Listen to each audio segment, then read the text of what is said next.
Assalamualaikum warahmatullahi wabarakatuh. Kami dari kelompok 7 akan mempresentasikan hasil diskusi kami. Sebelumnya, saya akan memperkenalkan anggota kelompok dari kelompok 7. Yang pertama, Sastiatur Anzari, yaitu saya sendiri sebagai moderator, Zalfa Farhana sebagai pemateri pertama, Fahri Pangestu sebagai pemateri kedua, Wahyu Rahmadia sebagai pemateri ketiga, dan Tri Wahyu Utomo sebagai pemateri keempat. Materi yang akan kami sampaikan yaitu analisis dan interpretasi data primer dan data sekunder. Materi pertama yang merupakan pengertian analisis data akan saya sampaikan sendiri. Analisis data merupakan sebuah proses atau upaya untuk mengolah data menjadi informasi baru sehingga karakteristik data menjadi lebih mudah dipahami dan berguna untuk solusi masalah, terutama yang terkait dengan penelitian. Analisis data juga merupakan proses penyederhanaan data ke dalam bentuk yang lebih mudah dibaca, dipahami, dan diinterpretasikan. Ada definisi lain mengenai analisis data, yaitu analisis data itu didefinisikan sebagai sebuah kegiatan yang dilakukan untuk mengubah hasil data dari penelitian menjadi informasi baru yang dapat digunakan dalam membuat kesimpulan. Apapun metode yang digunakan, data hasil olahan itu harus lebih sederhana daripada data mentah. Analisis itu enggak sekedar mengulangi penyebutan angka hasil perhitungan, tetapi mencoba menjawab pertanyaan apa di balik angka tersebut dengan cara melakukan interpretasi yang seringkali digunakan untuk teknik statistik atau cerita naratif dari informan itu sendiri. Mencari dan menata secara sistematis hasil dari pengumpulan data tentang fokus penelitian dan menyajikan data untuk orang lain. Lalu, membangun ide atas dasar data karena data itu bukan tujuan, tapi hanya alat untuk memperjelas alur pikiran dari peneliti untuk keperluan menggeneralisasi tersebut. Demikian presentasi dari saya akan dilanjutkan oleh pemateri selanjutnya. Materi selanjutnya adalah analisis data kualitatif. Yang pertama, menata secara sistematis hasil pengumpulan data, menambah pemahaman penelitian tentang fokus penelitian, menyajikan dalam bentuk laporan. 2. Selama di lapangan, berusaha untuk mempersempit fokus, mengembangkan terus-menerus pertanyaan analitik dalam upaya mengkaitkan antara data dengan teori. Yang ketiga, sudah di lapangan, membangun ide atas dasar data, karena data bukanlah tujuan tetapi alat untuk memperjelas pikiran. Yang keempat, membuat kategori temuan dan menata urutan tata pikiran secara logis. Yang kelima, untuk menguji ketertarikan makna, kata dan perilaku pada konteks yang diteliti, dan melihat hubungan dengan yang lain secara logis dan sistematis. Yang keenam, memilah-milih, menambah, mengurangi, meringkas, menggabungkan dan mencocokkan data satu dengan yang lain, dan menyederhanakan informasi agar mudah diinterpretasikan. Yang ketujuh, analis data sama halnya dengan melakukan penataan kembali pola pikiran penelitian sejak awal sampai akhir penelitian. Materi selanjutnya adalah interpretasi data. Menurut L.G. adalah suatu usaha yang dilakukan menemukan arti atau jawaban dari data. Menurut L.R. teknik interpretasi data yang pertama, hubungkan hasil analisis dengan teori pada bab sebelumnya.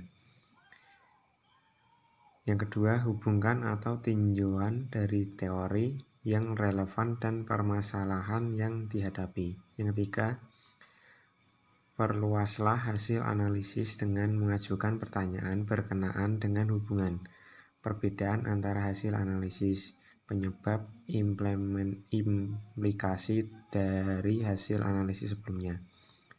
Hubungkan temuan dengan pengalaman pribadi.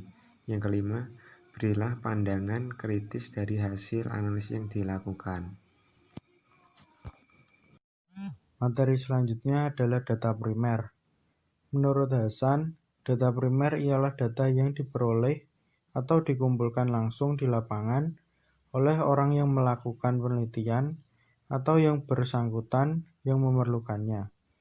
Data primer didapat dari sumber informan, yaitu individu atau perseorangan, seperti hasil wawancara yang dilakukan oleh peneliti. Data primer ini antara lain 1. Catatan hasil wawancara, 2. Hasil observasi lapangan, 3. Data-data mengenai informan. Selanjutnya, kelebihan dan kelemahan data primer. Yang pertama, kelebihan. Kelebihan data primer yaitu data dapat diperoleh, data yang lengkap sesuai dengan keinginan dan tujuan peneliti. Selanjutnya, kelemahan. Kelemahan data primer yaitu membutuhkan waktu yang lama untuk mendapatkannya. Selain itu, membutuhkan biaya dan tenaga yang lebih besar. Sekian dari saya. Untuk materi selanjutnya yaitu ada data sekunder. Nah, menurut Hasan tahun 2002, data sekunder adalah data yang diperoleh atau dikumpulkan oleh orang yang melakukan penelitian dari sumber-sumber yang telah ada. Jadi, data sekunder ini itu diperoleh dari berbagai sumber yang telah ada sebelumnya, sehingga peneliti berperan sebagai tangan kedua. Data sekunder ini itu digunakan untuk mendukung informasi primer. Nah, dapat diperoleh melalui sumber data sekunder, misalnya ada bahan pustaka, literatur, penelitian terdahulu, buku, dan lain sebagainya. Selanjutnya ada kelebihan dan kelemahan data sekunder. Nah, kelebihan data sekunder yaitu lebih mudah dan cepat dalam memperoleh data serta biaya yang dibutuhkan lebih rendah dibanding dengan pengumpulan data primer. Nah, selain itu, kelebihan data sekunder yaitu memungkinkan untuk melihat tren dan dimungkinkan menganalisis data berdasarkan pada perbandingan antar waktu. Selain itu, sedikit melibatkan orang, lalu peneliti tidak berhadapan langsung dengan masalah pengumpulan data dan cakupan datanya itu lebih banyak. Kelemahan data sekunder yaitu keterbatasan data sehingga seringkali tidak sesuai dengan tujuan peneliti. Nah, jadi dapat disimpulkan manfaat dari data sekunder yaitu data utama yang dianalisis, data tambahan untuk dianalisis, dan sebagai penyeimbang informasi. Data primer biasanya berasal dari kuesioner, wawancara, atau pengamatan terhadap objek tertentu. Kuesioner ini bersifat fleksibel sebab digunakan oleh banyak jurusan. Jadi hampir semua jurusan bisa menggunakan instrumen disesuaikan dengan kebutuhan penelitian. Namun kelemahan dari instrumen ini adalah tidak mampu digeneralisasi. Artinya hasilnya hanya dapat melihat kejadian pada waktu pengambilan data itu, tidak dapat disimpulkan lebih jauh di mana misal tahun depan apakah hasilnya. Contohnya, penelitian mengenai sebuah sabun di mana peneliti ingin tahu produk sabun yang mana lebih disukai oleh masyarakat. Peneliti ini bisa menggunakan data sekunder, yaitu meminta laporan toko, warung, swalayan mengenai data penjualan sabun, merek ataupun yang dijual lalu dilariskan. Mungkin itu bakal dilakukan oleh perusahaan yang bergerak di bidang penelitian, namun pencatatan top brand. Namun lain halnya, penelitian itu diadakan oleh mahasiswa yang sedang menyelesaikan tugas akhir. Biasanya akan sangat repot jika melakukan tembusan ke beberapa swalayan atau toko.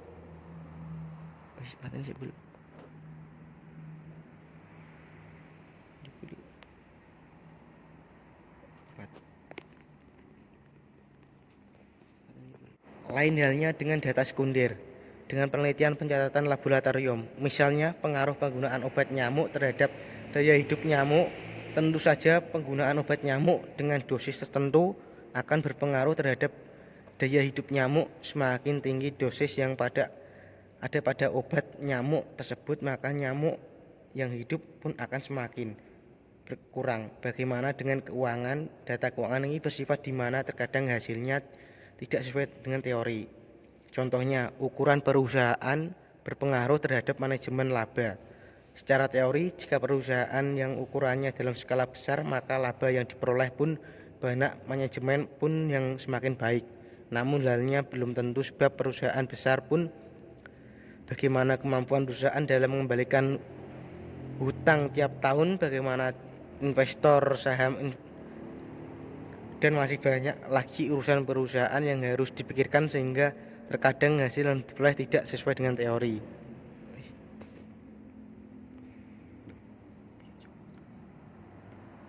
Contohnya, regresi linear dapat menggunakan data primer maupun sekunder. Hanya saja perbedaan dalam menarik penelitian. Jika data sekunder dapat digunakan sebagai peramalan dengan menggunakan beta Unterlizet, sedangkan data primer tidak dapat digunakan untuk peramalan sebab model regresi menggunakan beta Standardized. Namun untuk uji coba yang lain, misalnya uji coba beda, tidak ada perbedaan yang teman-teman baik menggunakan data primer maupun sekunder, pengambilan keputusan tetap sama. Demikian presentasi dari kelompok 7. Mohon maaf jika ada salah-salah kata selama presentasi ini berlangsung. Sekian dari kelompok kami dan terima kasih.